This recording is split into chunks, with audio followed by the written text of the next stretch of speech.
How to protect your Instagram account from hackers. Hey guys, welcome back to the channel.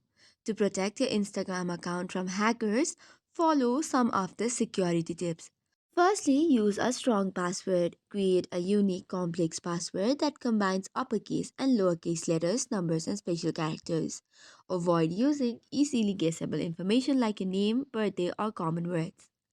Second step is enabling two-factor authentication. For this, go to the hamburger icon and account center.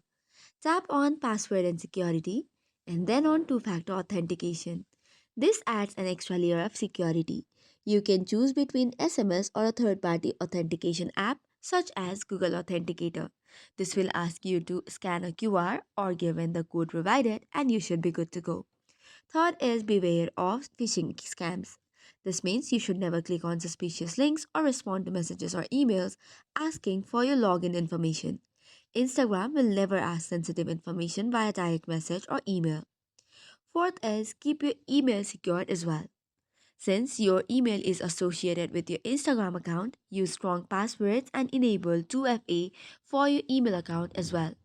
Also, periodically review or remove access to any third party apps that you do not recognize or trust, which might have access to your Instagram account. So, these are some of the security tips which can help you protect your account from hackers. That is all for today's video. For more such contents, do not forget to hit the like and subscribe button. Thank you and keep watching.